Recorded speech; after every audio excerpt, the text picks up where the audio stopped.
Today's podcast is brought to you by Progresso Talent Partners, who for more than 25 years have successfully delivered interim and permanent leadership talent to transform businesses.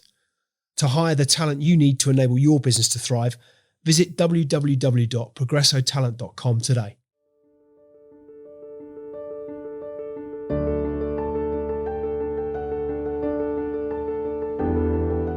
Bran Symondson is a British photographer, artist, philanthropist, entrepreneur and art collector who is considered one of the most acclaimed reportage photographers of the 21st century. In 2004, Bran started the selection process to join the British Army Special Forces Reserves, and in 2007 was deployed to Afghanistan, Helmand Province. Bran documented his tour with his camera, capturing images of the land and the people he met along the way, and vowing to create inspiring art if ever he made it back to London. He documented his life-changing experiences under gunfire with a simple Canon G9 camera. Images exhibited in his first show, The Best View of Heaven is from Hell.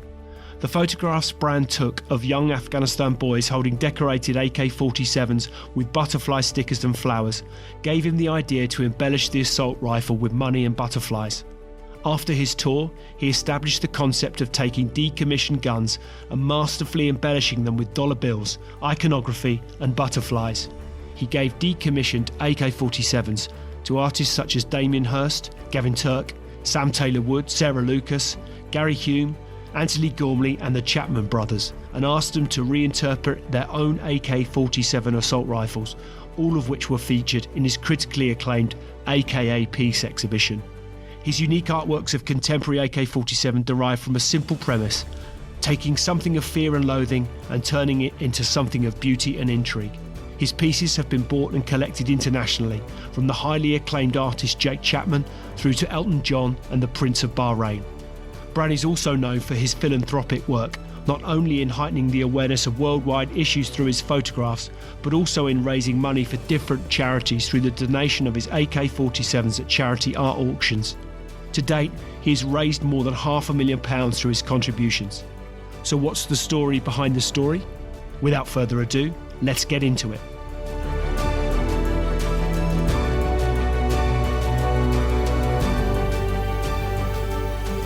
Bran Symondson, welcome to the Extrology podcast. Great to have you on as our guest here today. It's a pleasure to be with you.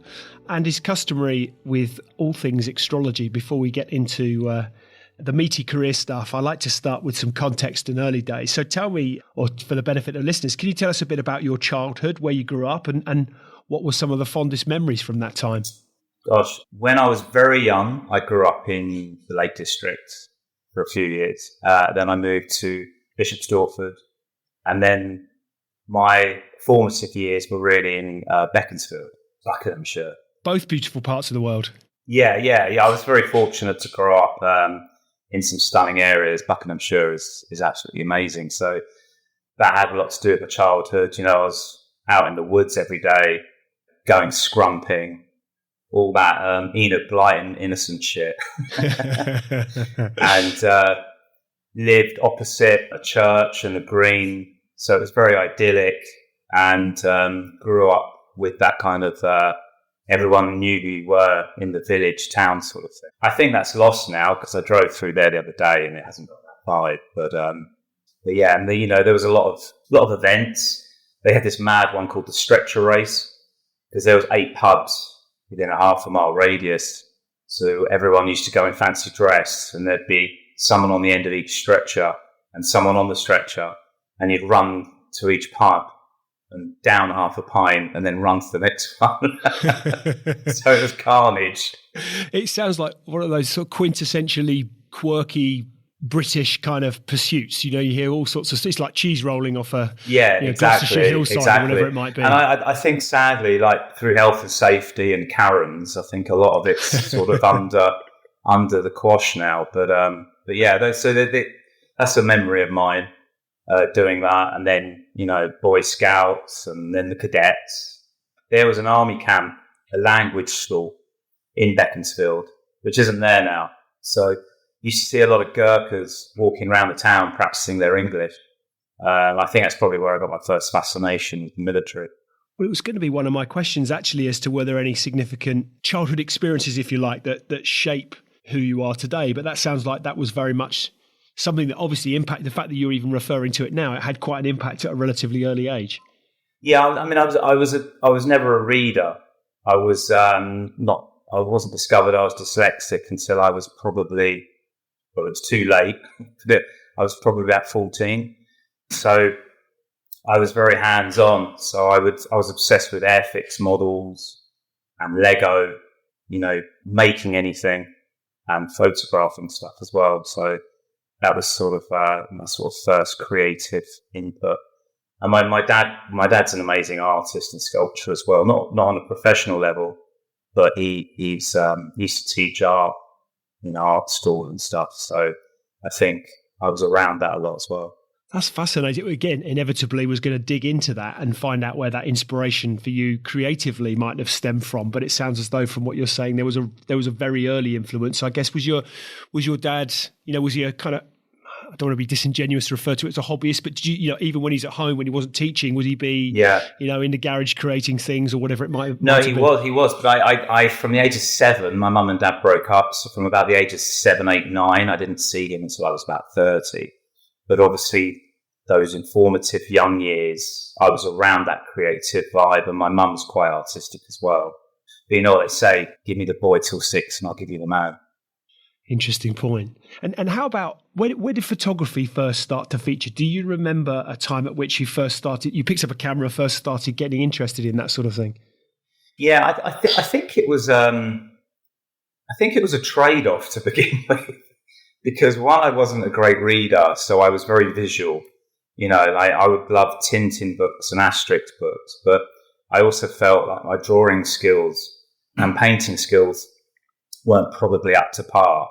And I was always fascinated by the composition of imagery and the emotion you would get from seeing one still image, and the story it would tell. And then I think, excuse the pun, but I think it developed from that, I was always running around as a kid with a little camera, those little film cameras, photographing things, and every time we went on holiday and stuff. And I think it then just grew through my teens. But at that stage, it was more about just kind of recording what I was doing. And then it sort of started going into sort of a more professional one.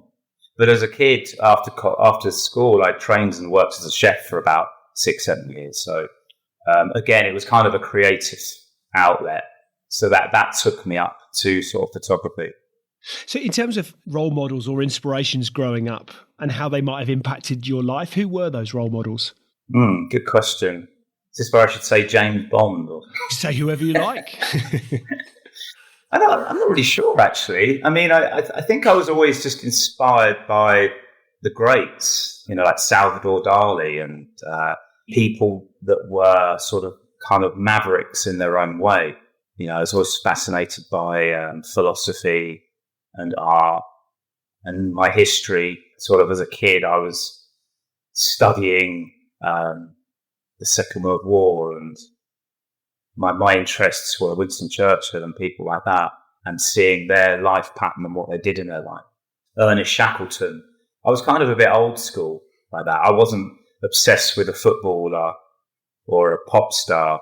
I was sort of more interested in people that had created a mark in history.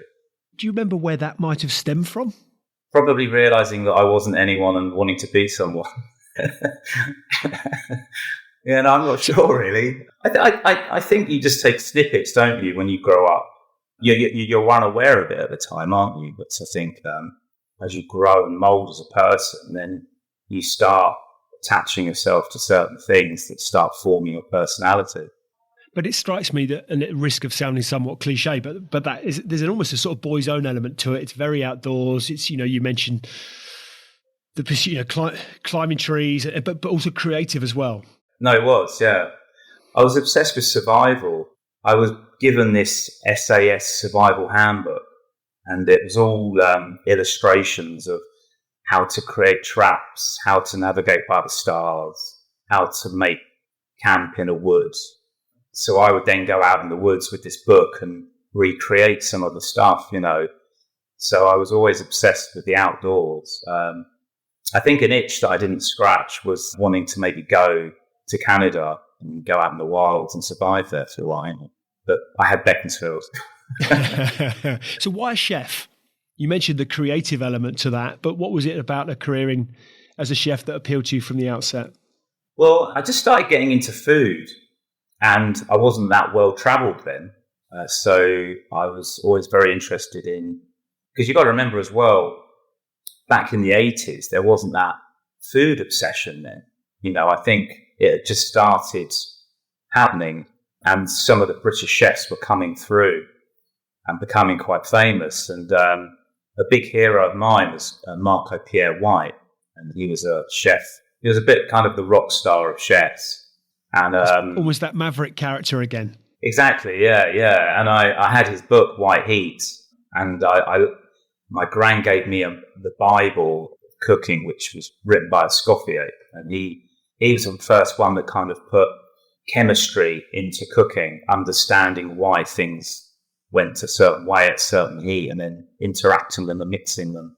And that's sort of the basis of a lot of chefing now is through his discovery. And I think it just was more of a creation thing as well. It was enabling me to use my hands. And then back then, you at the end of your schooling, and I was fortunate enough, I went to a school called Licensed Fichelers, which was a private school in Slough, and it was a very good school, and they had a huge art department. And I was doing metalwork, art, and cooking. And then for some reason back then, you just, okay, school's over, what are you going to do for the rest of your life? And you had to make a decision. And there was one of the best chefing colleges right across the road in Europe. So naturally, me and a couple of mates, we went over there and trained there for 2 years. And was it that training, was it what you imagined it was going to be? Yeah, it wasn't more. It was quite technical, which I struggled with.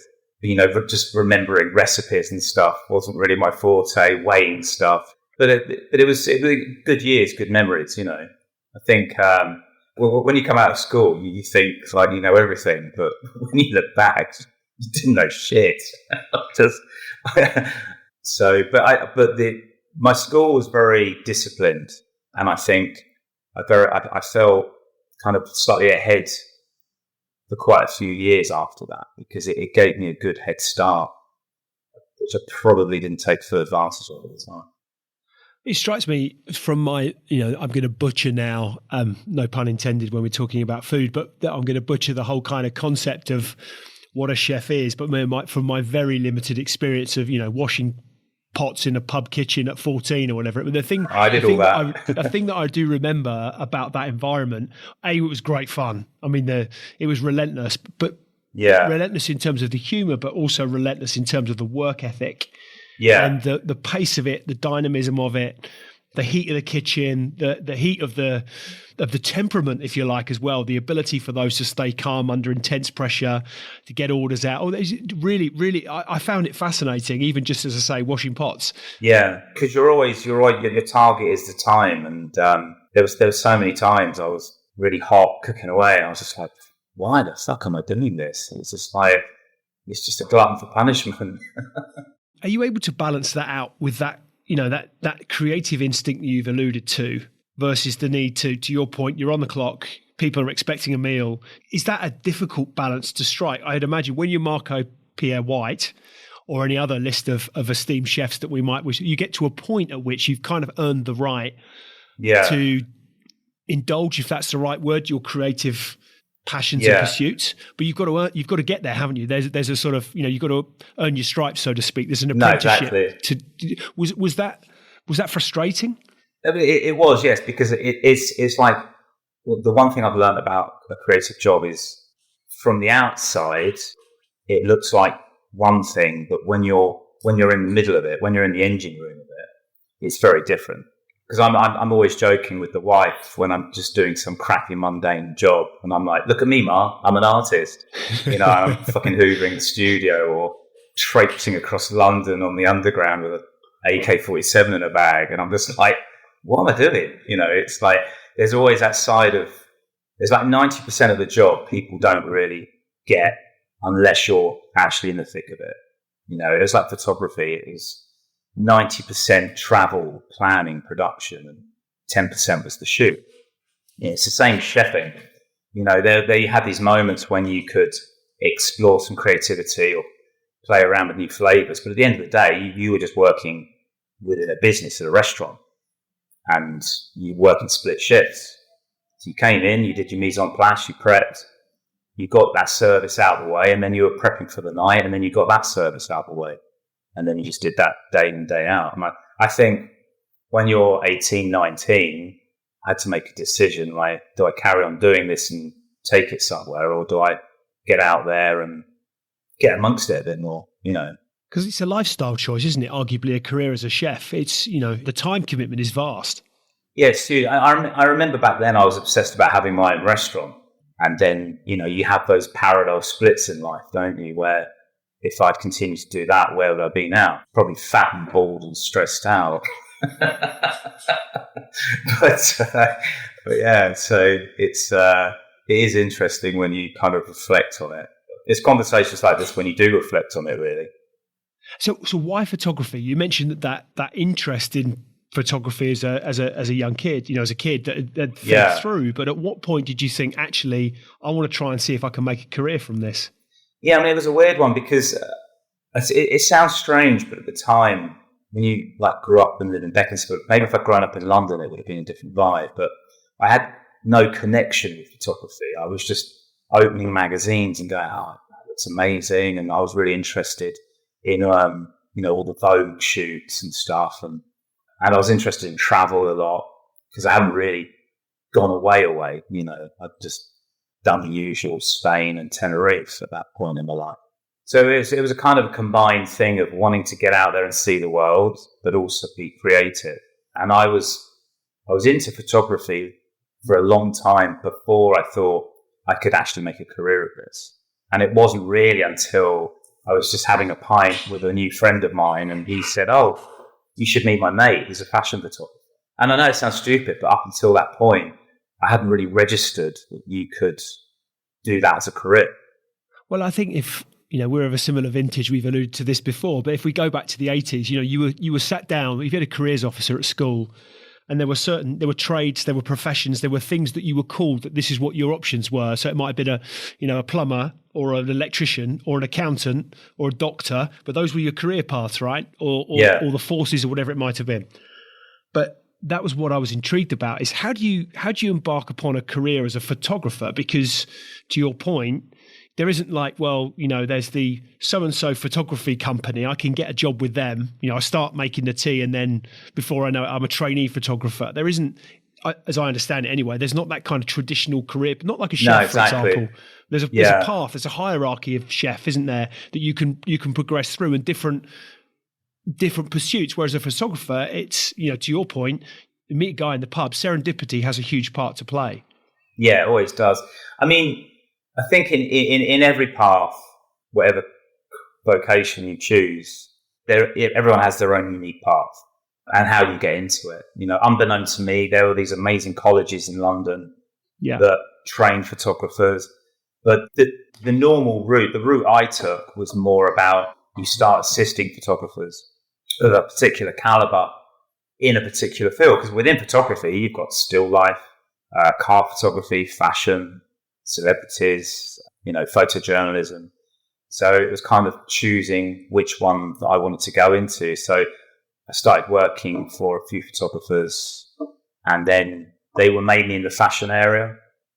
And then I started assisting photographers that worked in the car area as well. And I kind of sort of chose that path to whatever jobs were happening at the time, out of an enjoyment factor as well. I started doing more car work because back then you were going away to physically shoot the car in the actual location itself. We weren't green screening them, So if they wanted a photograph of a car in African desert or in a beautiful town in Italy, the car and all the crew went there, and we based ourselves there for 1 to 2 weeks minimum. So for me to get out of Beaconsfield and be paid and be part of the crew and do these jobs was amazing. I bet. So you're satisfying that kind of wanderlust that you'd referred to, the lust for travel, the creative elements. Yeah. I would imagine you'd have had a huge amount of, well, not to make any assumptions, I'm guessing you were loving what you were doing. No, totally. Yeah. I mean, it was kind of like work stroke holiday. I was mixing it up with different people. It was some good years, informative years as well.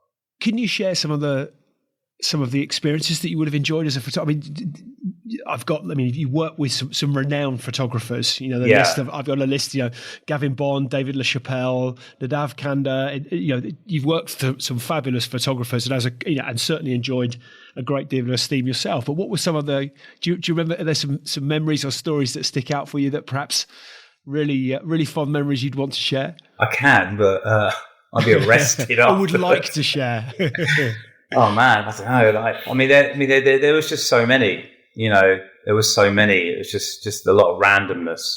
I did a world tour with Green Day. That was actually, I was photographing quite a bit there myself as well. How did that come about? Well, Gavin Bond, who I was assisting, he was actually working with them, and he said, "Look, do you want to come on and help me, but also get backstage and get in the crowd and take photos as well?" Because they were creating content and making books and stuff with it. So we kind of ended up going on a world tour with them. I popped over to Paris to one of their gigs and was photographing it. And then you kind of had to get the thumbs up from everyone because you could be a dick and they wouldn't want someone like that to go on tour with them. So they were like, yeah, this guy's cool. Let's get him over to Germany. And then it just extended. And like a year and a half later, we literally went New Zealand, Australia, Singapore, Brazil, all over. So I sort of vicariously lived my life as a rock star for a year and a half. But that was carnage. I was like, because we'd do the pre-gig and then the warm-up, the rehearsals, and then we'd do the gig. And then generally you were only in a city for one night and then we'd all go out. And back then, it was just like, well, yeah, let's just get the rock star life, right? Let's just join in. And then I was doing all sorts of mad crap. But I remember there in Hong Kong, there was this, we were in this really swanky bar and there was this massive tank with these baby sharks swimming around. And I thought it'd be a good idea to just go up to the tank and stick my head in and keep it there. So one of their security guard, the drummer, he like grabbed hold of me and pulled me out. And we were just like laughing and stuff. But yeah, it's just all randomness like that. I remember once I was at Munich airport and I decided it would be a good idea to climb up one of these fake palm trees. It was the wrap party and I fell off and then came crashing through a glass coffee table, Goodness. So there was that side of things. And then there were these moments where we'd be getting up at 4 or 5 in the morning for sunrise. And I would find myself looking over these stunning landscapes and in places that you wouldn't normally be able to get to. So it was kind of very spiritual as well, sort of like these mad moments and then beautiful moments, And I would imagine, I'm kind of linking it through. We're going to come on to your forces experience, but you're documenting humanity in its purest, rawest sense, aren't you? And if you look at the range of emotions that a crowd will endure through a concert, through that a band will evoke in a group of people, I'd imagine the expressions, the dynamics that are at play would be creatively. I mean, it's kind of like manna from heaven, right? You're seeing so many different perspectives and outlooks, and as I say, emotions and human experiences. I mean, wonderful things to be able to capture. Yeah, that was amazing. Because obviously you had people obsessed with them. A little favourite thing I used to like doing was Trey used to throw his drumsticks behind him and then get a new pair. So I used to go backstage and collect them off the floor. Because I had like access to all areas, I'd then go into the crowd taking pictures, and I would find a kid like completely done up in Green Day paraphernalia, and I'd just hand him a drumstick and they would freak out, So it was nice having those little giving moments, But yeah, it was I think as well, I mean, what you spoke about as well came more to fruition through when then I was going off and doing my own stuff for like GQ, Sunday Times, and that then took me into areas of danger. Like there's a lot of places you wouldn't normally want to go to, but it was still a privilege to be there. And then these would be conflict zones, that sort of thing. Like refugee camps. Right. I went to Mosul in Iraq when that was all kicking off for human rights. That was at the Dadaab refugee camp in Kenya when all the trouble was going on over there on the border. And so you're in an environment and you're working with people that won't necessarily want their photo taken. Yeah. I was going to ask you about that, how you deal with that, because I'm working this through in my mind as I think about it, but do you have to detach yourself because you're there to do a job in what I would imagine are some incredibly, on the edge human experiences, people experiencing the very worst of conditions or circumstances, and you have to kind of pick yourself out of that and go, actually, I'm here to do a job. So can you do that? I mean, it's such an emotive situation. I think you have to do that in life anyway. You have to deal with what's going on right in that moment. Afterwards, sure, you feel bad, you feel reflective, but right at that moment in time, you can't really let that take over what you're trying to do or what's going on. Because ultimately, you're there to get something to bring back. So you are working. Which in and of itself is contributing to shining the spotlight, raising awareness. Exactly. You're helping, for want of a better word. Yeah. It's like fear, you have to sort of learn to control it slightly. You're aware of it, but you have to take hold however you can do that at that moment in time, rather than reacting to what's happening. And so, some days you're all over it and other days you're not, But, generally you're combating. It's kind of like being in the military, really. When you're out in the field photographing, you're combating your own admin, hunger, hydration, making sure your kit's all working, making sure your batteries are charged. So when you see something, you're good to go. So that takes up a lot of your energy and time anyway. And then when you're put in front of a subject, one that really comes to mind is when I was in Dadaab refugee camp. There was this Muslim woman and her face was covered. She had lost her husband and son to the terrorists, to the fighting. And so I just thought it'd make a beautiful portrait if I photographed her. So I just sat her down and I noticed that light was streaming from behind her. And I just sort of got her to relax. I took a moment and let her sort of feel more comfortable. And then she uncovered her face and then a tear came to her eye because I could see that she was thinking about stuff. And and then depending on the subject matter, I think as a photographer, you kind of adapt to the situation, the scenario, and the person and the environment to try and get the best out of your subject. So if you're trying to be jokey, or you try and find something in common, or you're sympathetic to their cause, but it's true to be genuine to who you are as a person. You can't lose facts of that. If you're photographing some right-wing guy and he has right-wing viewpoints, then you can't make out that you have the same viewpoints as him to get photographed. So it's important to remain true to yourself. But I think, but as a photographer being out in the field and trying to get the best out of your subject matter, you do have to kind of win them over slightly. Because I photographed weddings for a while. Like everyone was asking me to photograph their weddings, and you want to photograph in a stressful situation. Do a fucking wedding. Because you're like, depending on the wedding, sometimes you can either melt into the background or you become their entertainment for the day, and everyone's grabbing hold of you, and then you've got Bridezilla, and you've got all these demands and the different family units, and it's so that was that was an interesting way to learn to adapt yourself and sort of manage groups and crowds in a photographic environment. So even though like a lot of photographers might turn their nose up as being a wedding photographer, I actually found it amazing training at the time. And it didn't pay too bad as well.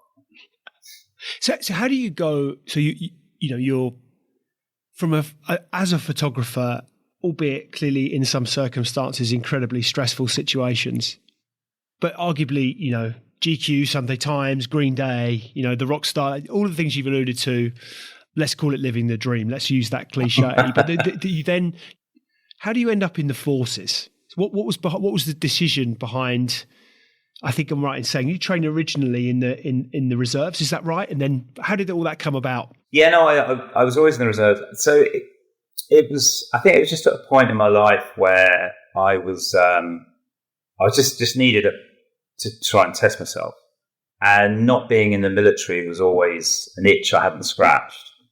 You mentioned the SAS book, you mentioned Shackleton, there's that spirit of kind of adventure in the outdoors from when you were were a kid. And I think I just got to a point in my life where I was like, I kind of missed the boat here a bit, but kind of, I was always one of these sort of people that struggled with authority, being told that I need to walk around being clean shaven. I was like, what the fuck's that all about?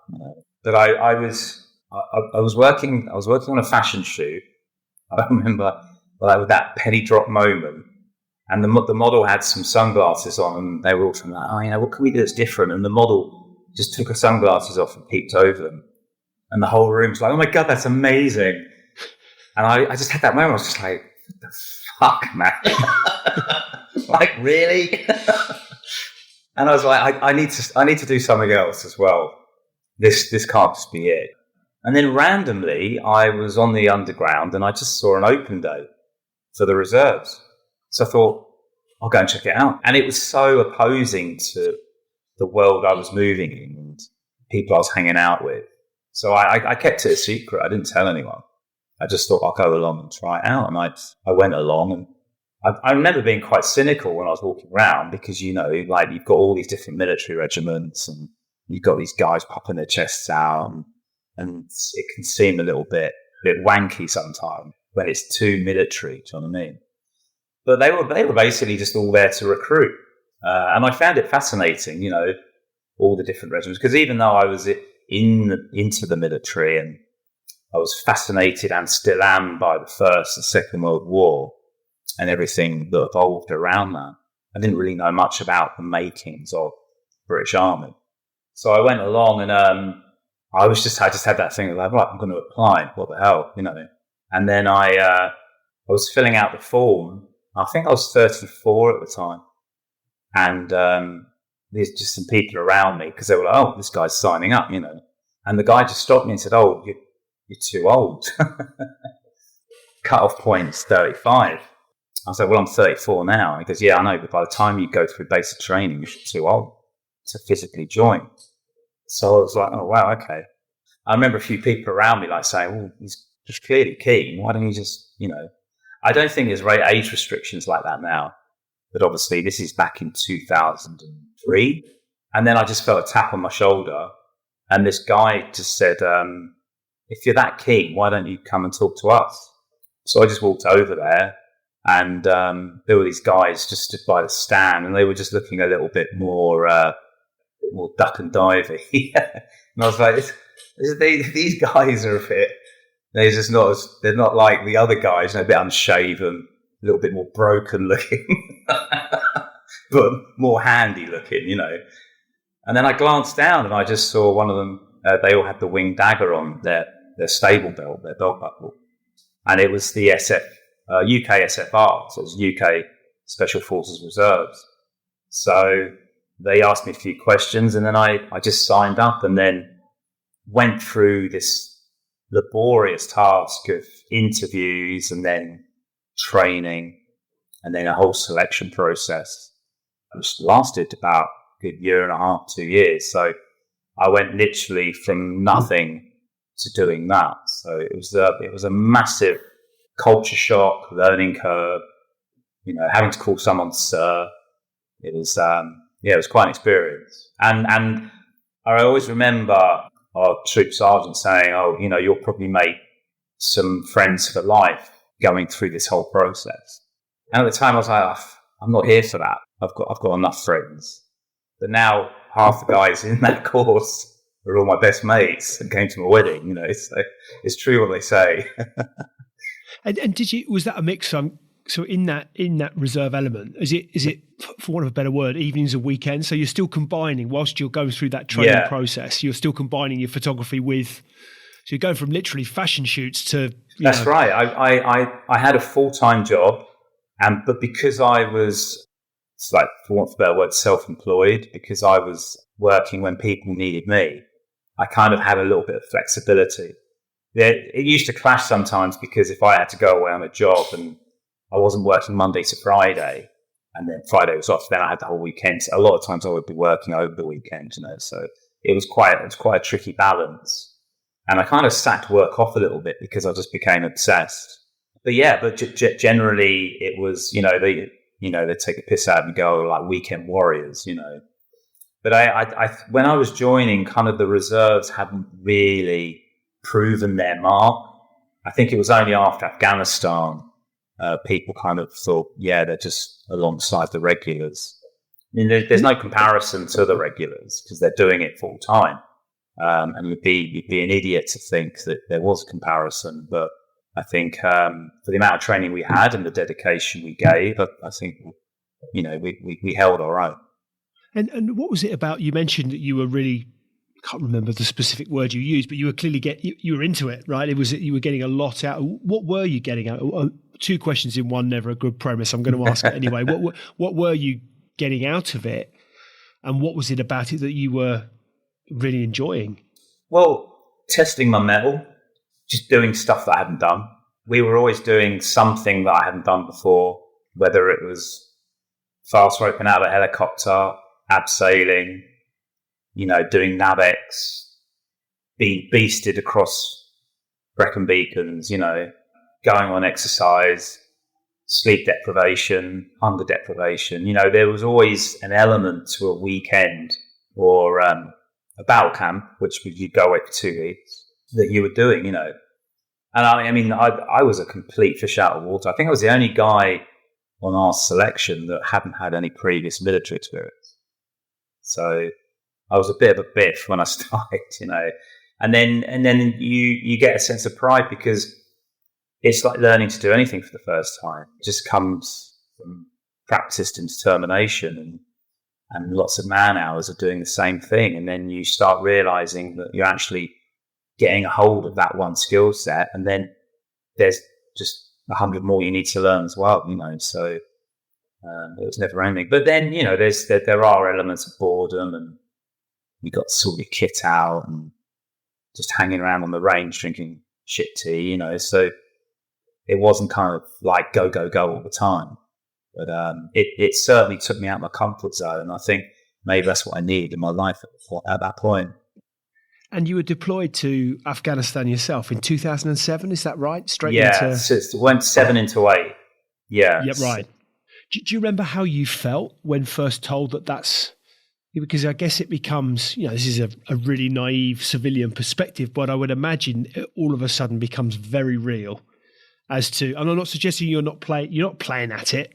You're clearly very actively, and you're aware of what you've signed up for, but then all of a sudden it becomes a very real, right, this is it. We're into a conflict zone, which is, well, how did that feel?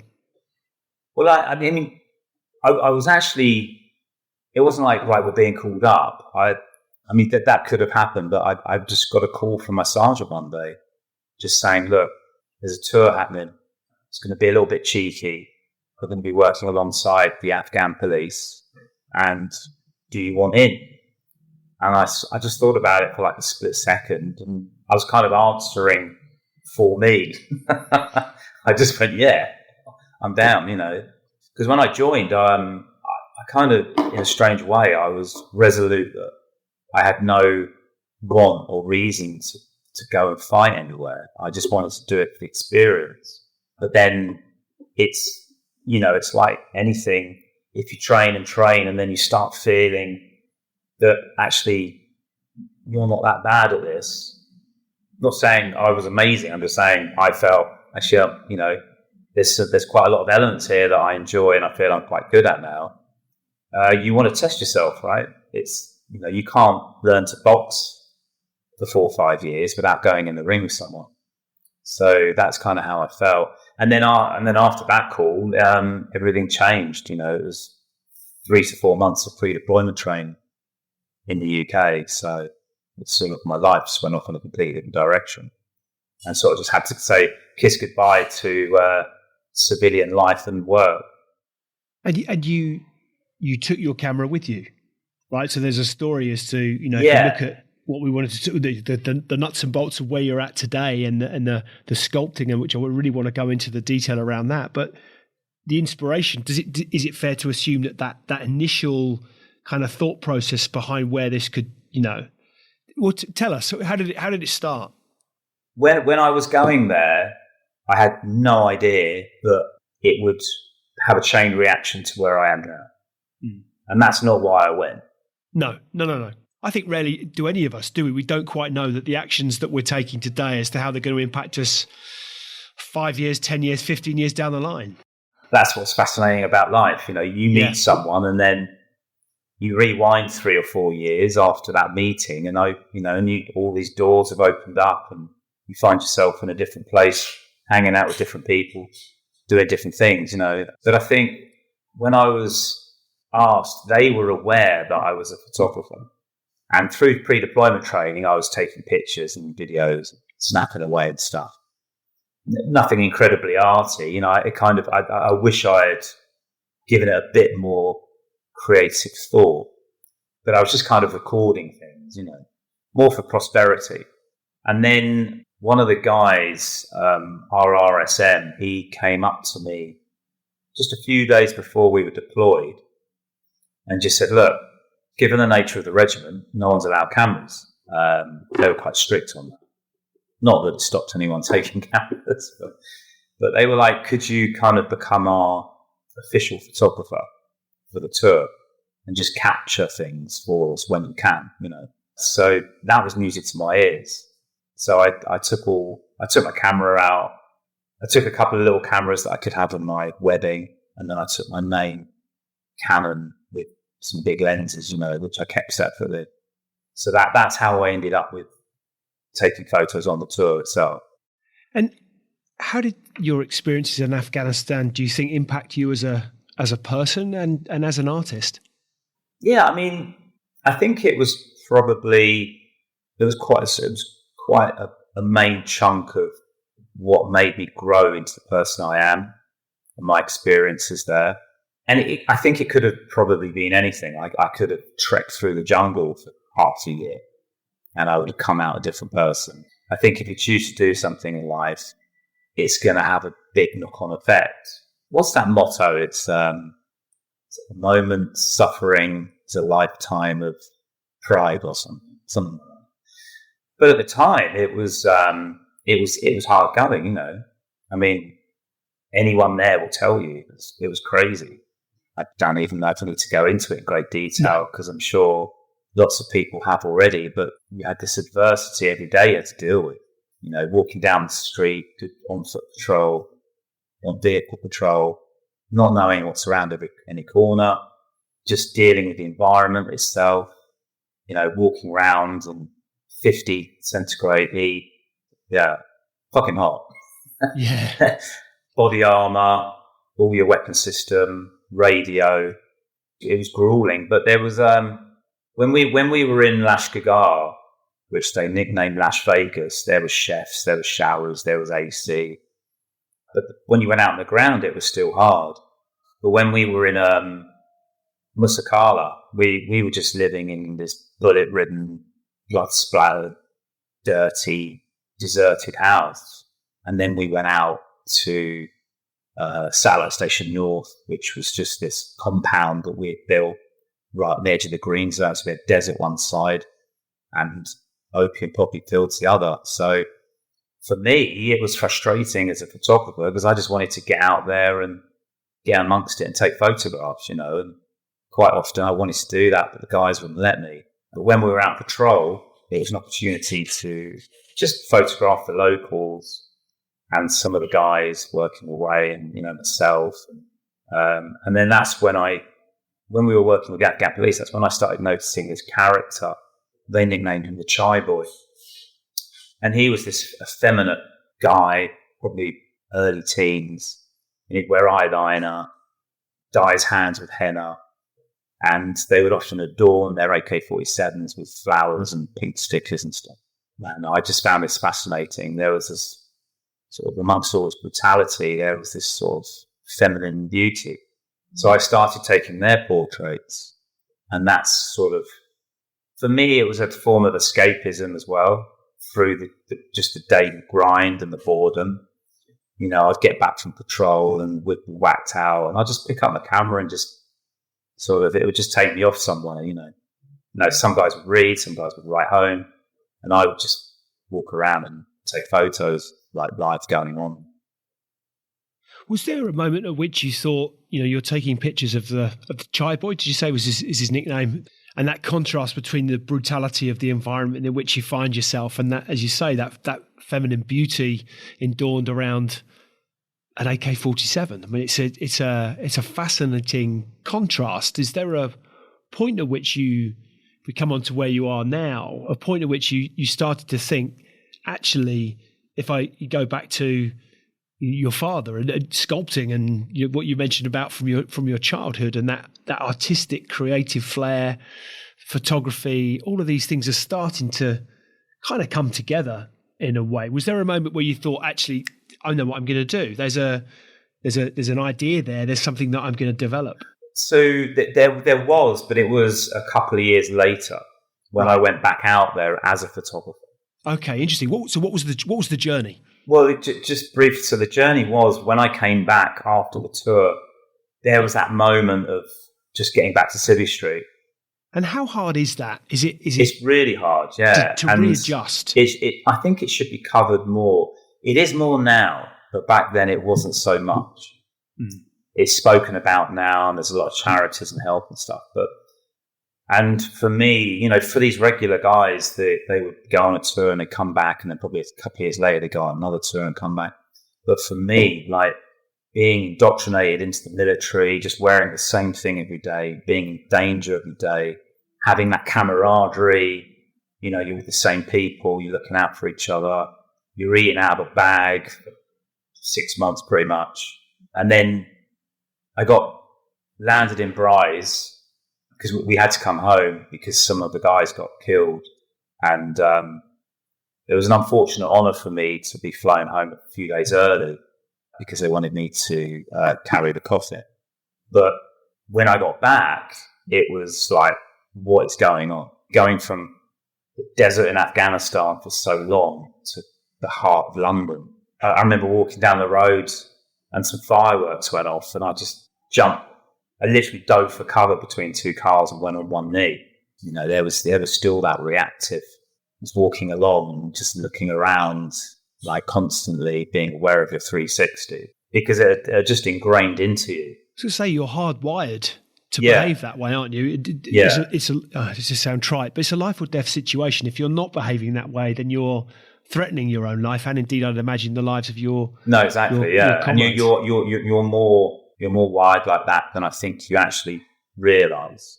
Well, I think to unpick that is an incredibly complex psychological process, and actually for then that not to be acknowledged, or not to be addressed in some way, shape or form, must make it incredibly challenging. No, sure. And it's challenging for everyone in different scenarios.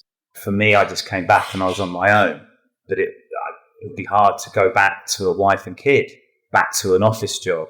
My unpicking process was actually going through all the photographs I had taken and then editing them.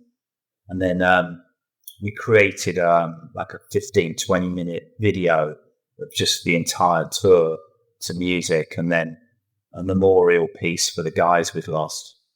And that was played at the regimental ball to everyone, which was a very proud moment for me because it got an amazing reaction. But I think that for me was dealing with getting back into society, and also just kind of picking up my career again, because I didn't go straight back into anything. I went back to freelance, so I had to sort of get the ball rolling again. And that's when I noticed I put together all the images that I'd taken of the Afghan police and the Chai boy, and I went to this gallery owner, and he was like, "There's some powerful work here." I decided to then make it into an exhibition called "The Best View of Heaven is from Hell," to which then the disclosure cell from the regiment got wind of this and called me in, and I had a few meetings with them to try and release the imagery, because technically they didn't belong to me, even though I'd taken them. Right. And it was really touching, like even our CEO vouched for me, it's like, look, he's done out of good intent. He just wants to do an exhibition. This is his career. Didn't feature any of the guys, it was just all the local stuff. And in truth, they just turned around and said, look, if you go out there again and take some more photographs, then it doesn't matter if you bleed a few of the old ones. Right. Because you've done the thing, and now you've shown commitment, blah, blah, blah. So then Sunday Times saw the imagery and said, look, let's make this a feature. So then I went back out in, I think it was 2010, and was embedded for a month, just out on the ground taking photographs again. But this time I was interviewing people, and it was very different because a lot of the military guys there saw me as a journalist. Right. And I quite often had to say, look, mate, I'm a photographer, and two, I was literally here a couple of years ago. But the face on the ground had completely changed. The guys were wearing different camouflage. Some of the weapon systems changed. All the vehicles changed. So it was, even though I was going back to the same place, it was very different. Operatively, it was very different. What do you feel you gained from that second experience? Well, that's when the moment happened when I decided to work on AK47s. So we were out on patrol. I was with this kid. He had pink stickers on his AK, and then we went into a contact where there was oncoming fire. So I jumped into this ditch just along this sort of wadi system where they filter the water through to water the opium poppies, and we were just nervously laughing. This guy was probably 16 years old at a push, and here he was with an AK-47 covered in pink stickers. There's a few rounds whizzing over our head, and I just suddenly thought, I'm being shot at by an AK-47. I'm seeing a ditch with a kid with an AK-47 covered in stickers. It's the most prolific, symbolic weapon in the world. And I just heard his voice in my head go, if I make it back in one piece, why don't I utilize this experience and use it as a blank canvas and make artworks from it? Thankfully, we got out the contacts. I took a great portrait of him. There's actually a picture of me taking a picture of him. And then I just went home, and then kind of that idea sort of fermented. And then I thought, actually, this idea is slightly bigger than me at that point in time. And because I was still interested in photography, I thought, wouldn't it be great if I had got different artists to put their perspective on the AK-47? So then I reached out to a gallery and started reaching out to these artists. And then that's when we got like the likes of Sarah Lucas, Damien Hirst, the Chapman brothers, Anthony Gormley, Harlan Miller.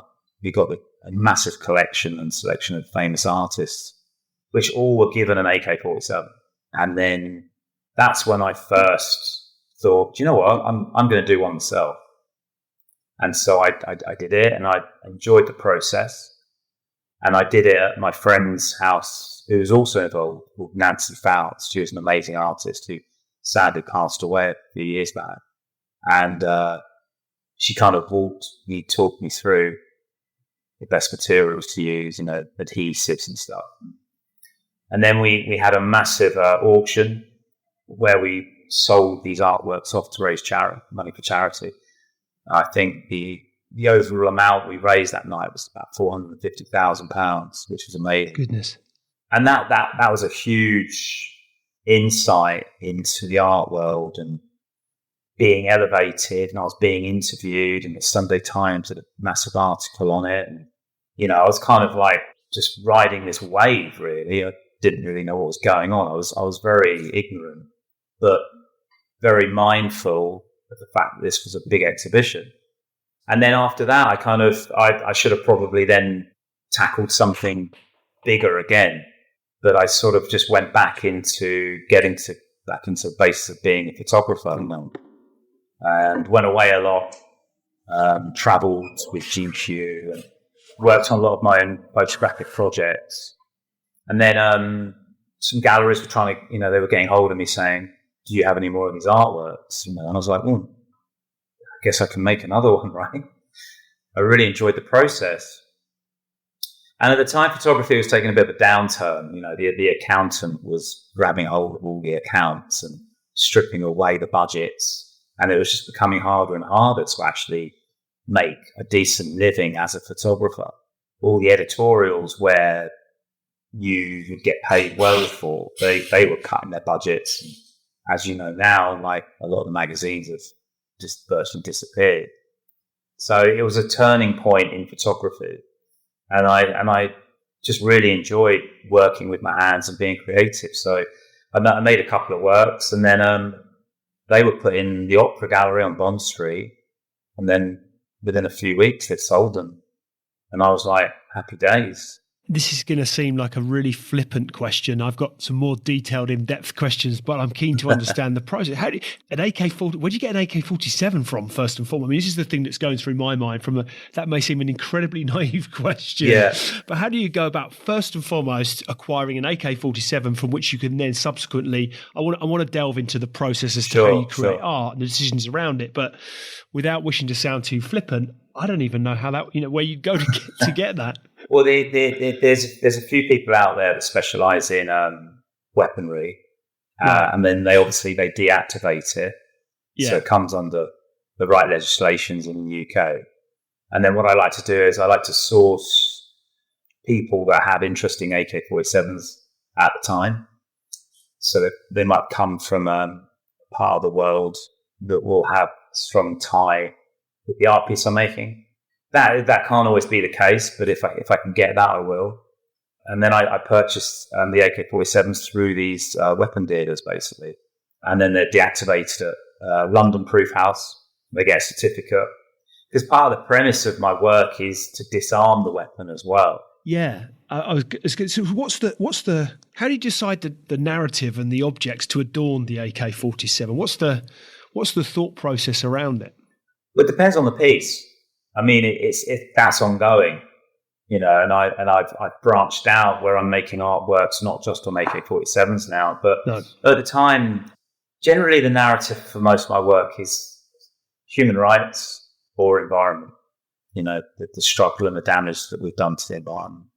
Trying to tell that on an AK-47 poses its problems, and it can be quite hard to do, but that's sort of part of the challenge as well. And then very early on, I'd always had a fascination with butterflies, and I thought, why not cover an AK-47 with real butterflies? So I did that, and then that kind of blew up quite a lot and became very popular with a lot of the galleries and with art collectors. So that's generally my mainstay. I work a lot with currency. Currency and butterflies have been my main points of materials used, and they have their own definitive symbolic reasons. Whether it's the butterfly represents people's souls, it can represent a part of the world that art piece is about. I covered an artwork with monarch butterflies because I did a piece on drug cartels and the damage that's caused within those countries from the purchase of cocaine in cities like London, how the knock-on domino effects affects people there. And then a lot of my butterfly work is environmental as well. It showcases the environment fighting capitalism. What is it that you hope people take away from as they experience your art? What is it that you hope people take away? Well, I hope they take away the artwork and pay me. Yeah. No, I don't really hope they take away anything particular. I mean, obviously, as an artist, it's almost your job to create a reaction and questions and create an emotional detachment for a moment so they can take in your art piece. And it's not for everyone.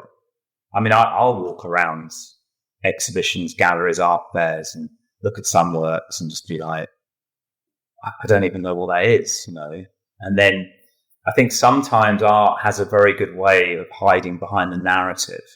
I could literally put a dog turd on a plate, but if I write an amazing narrative, someone's going to go, oh my God, that's genius. You know what I mean? So I try not to do that much. I love layers of symbolism. So with my clear bullets, the cut out of the mag, I have clear bullets.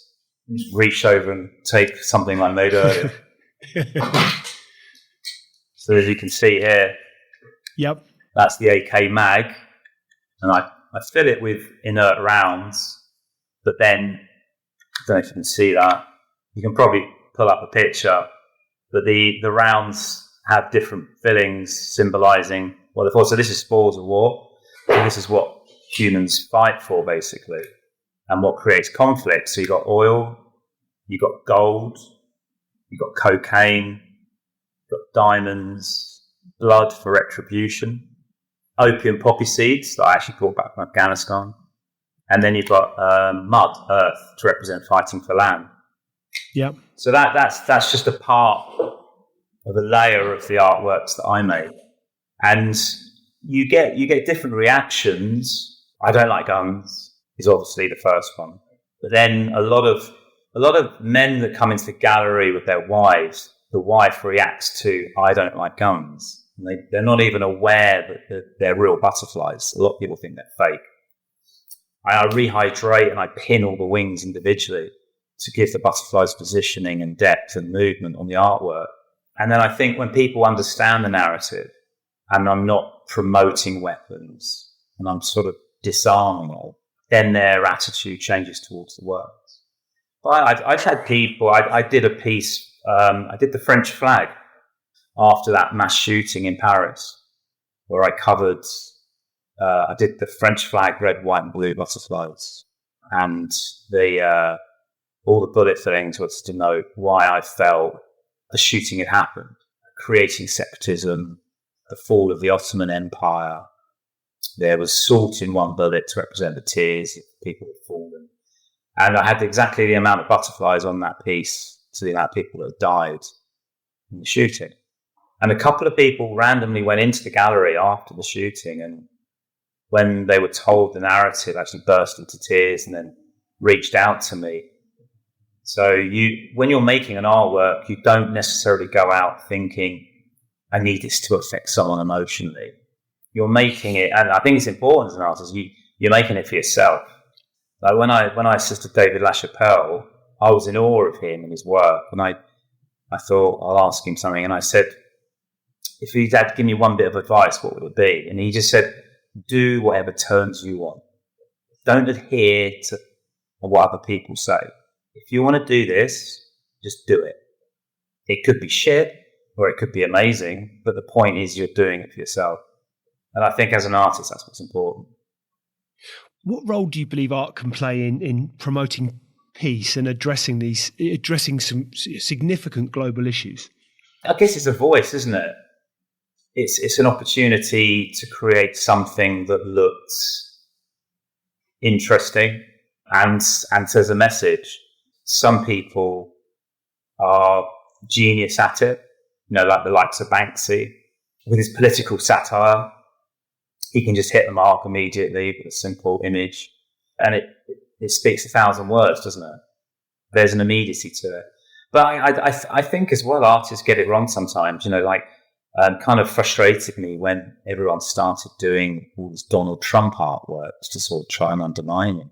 And I just said, look, the best way to kill someone like that off is not to give them any attention at all. And there's thousands of artists mortalizing him in artwork. So I think it can have an adverse effect as well.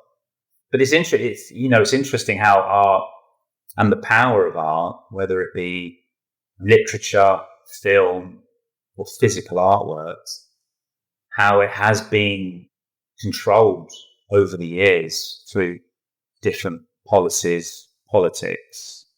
So it clearly has, it resonates, doesn't it? Even when you look at all the old propaganda posters, it's all done in an art form, isn't it? Yeah, it's always very evocative. Yeah.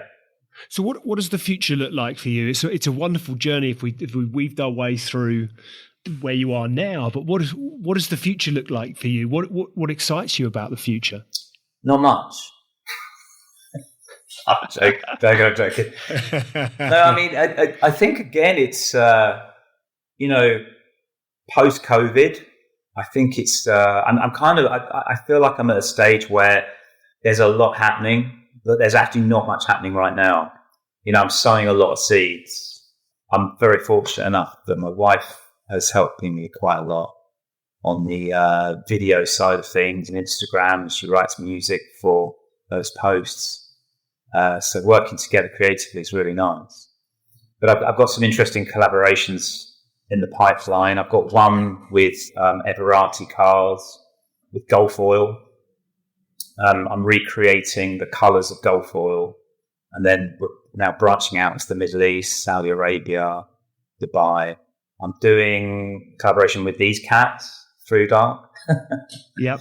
That's in the pipeline as well. We're sort of designing stuff. We're going to be bringing out sort of like T-shirts, like limited edition art-based T-shirts and hoodies and stuff. And then there's a lot happening in the States as well. I've got an exhibition in Vegas, the Mandalay Bay and the S-Bar in October. Then I'm in a group show in Texas and Dallas. So it kind of, I've got all this going on, but then I'm also kind of creating new works, working with new mediums as well, and then just keeping on top of all of the private commissions and then the demands from the galleries as well.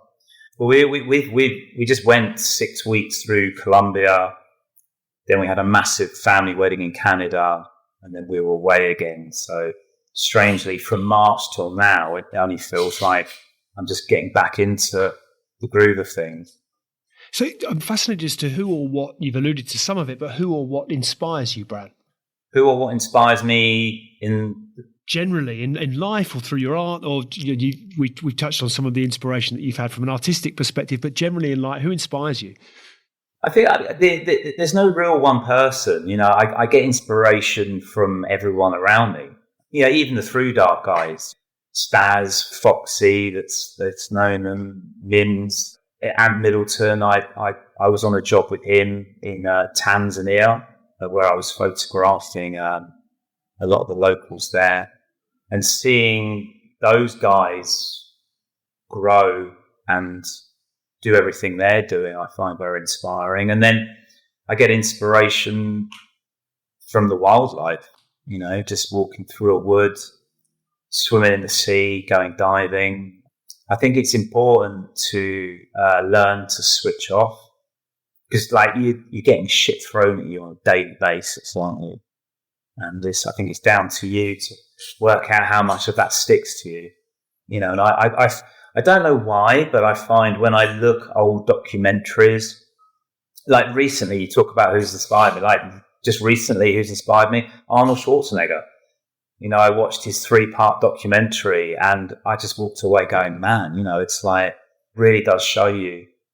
And I've been studying a lot about Stoicism recently, how the Stoics think, and is it Marcus Aurelius? Yeah, I think Meditations is a wonderful read. Yeah, and so I get inspiration from people like that as well, because I think sometimes as an artist, people think, you look at something and you get inspired. You do, but I think it's also you get inspiration by putting your head in a certain place, and I think that could formulate to any businessman or any athlete. You know, I have to be in a good place to be creative. And a lot of time people think, oh, to be creative, you've got to be in a dark place. That works for some people, you know. But if I'm not in a good place mentally, then I can't be happy and I can't be creative. I need to feel good about what I'm doing, you know. Yeah. I think does that answer your question? Yeah, absolutely it does. I think that there is an art to recharging. Yeah. You know, almost taking yourself back and doing nothing. We're in such a doing world. There's that constant pressure to be doing something or to be seen to be doing something. And a lot of the time you're not doing anything. There's a lot of rushing around doing fuck all. And I think part of Stoicism as well, it's learning what to bother with and what not to bother with. Training your body and your mind to go, is that worth the effort? Quite a lot of time, if I get tucked over or someone runs off with something or they don't pay, or it's like, how much energy and effort am I going to put into that? Because that person's going to carry on being that person, right? Or do I just maintain my integrity and my ethos? And I've got all these words written by the side of my bed, and I always read them every night because I find that's kind of like my guidance to keeping level-headed. I mean, London's, you know, you can't walk out the front door and you got some crackhead in your face asking you for money, you know, and it's how you deal with those situations at the time, or financial pressure or social pressure. I think learning the ancient art of not giving a fuck really helps. And so if you reflect back on that art in particular, it's one I'd wholly endorse. But if you reflect back to, say, 21-year-old Bran Symondson, what advice would you give 21-year-old you? Don't do so many drugs. Do you know what? I would say stop trying to please everyone around you and get on with your own life. I think I wasted too many informative years fluffing around people. I remember this psychiatrist, she was a friend of mine. We were just having a coffee with each other and I was just telling her some shit that was going on in my life. And she said, you lack emotional courage. And straight away I was a bit like, oh shit, okay. That's a bit like, it's a kick in the nuts. And she said, no, you're very brave and you've done some crazy things, but lacking emotional courage is not having the courage to actually go, actually, no, bollocks to that. This isn't making me happy. This isn't working for me. I'm going to do my thing. But instead I was trying to fluff around, trying to make other people happy. And I think, yeah, if I looked at the 21-year-old Bran, that's one of the things I'd probably say. Whether the 21-year-old Bran actually listened to me would be another thing. So where can listeners go to find out more? Where should we point them in to find out more about your work and who you are and what you're doing? You do some great stuff. Thank you. Well, I mean, there's obviously the Battle Boutique, which gives you an oversight of my art pieces and new works that are coming out, and prints. The prints are quite popular because it gives a different price point. And then obviously just Instagram. I think, that's something that's updated quite a lot, and any announcements and stuff that I do there. But I'll be more, I'll be busier on those platforms in the next couple of months because we've got a lot going on.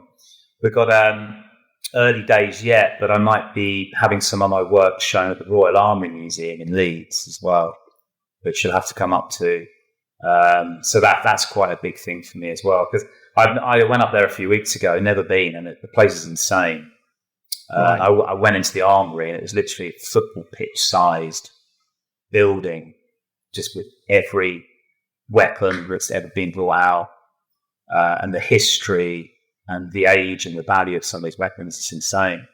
So it'd be a very proud moment to have some of my works there shown alongside all these other relics of history. Fantastic. Bran, it's been a pleasure to speak with you this morning. No, it's been really great. It's been great. I've really enjoyed it. My psychiatrist for the day. No, it's nice. And as I said earlier, it's interesting to talk about yourself in that perspective, and you don't get an opportunity to do that. And I think people should do that more sometimes, because people do carry and harbour a lot of stress. I see there's a lot of charities and involvement with mental health issues and stuff, and I think it's good. It's just good to talk about your shit sometimes, isn't it? Absolutely, and I really appreciate you taking the time out to do this on this forum. It's been wonderful. No. Well, it was a pleasure to meet you at the Through Dark event, and let's grab a beer. Absolutely. I shall look forward to it. And I wish you every success, continued success in all that you've going on. I think it's a wonderful talent that you have and a skill that you have, and the way you communicate it is really emotive. And I think will mean a lot to a lot of people, and absolutely fits in with the aims of what we do here on Extrology, which is educate, inspire and entertain. And you've done all of that in equal measure and then some this morning. So really appreciate your time, and look forward to, as I say, watching you continue to fly. Thank you. Thanks a lot. Thanks, Bran.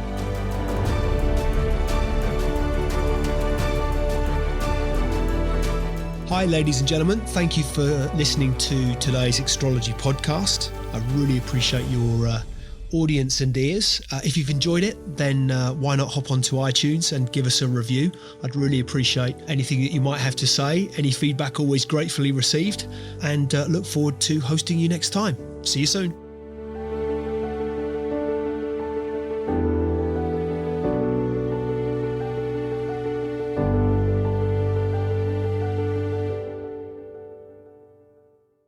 Just a reminder, today's podcast is brought to you by Progresso Talent Partners. Visit www.progressotalent.com today for more information.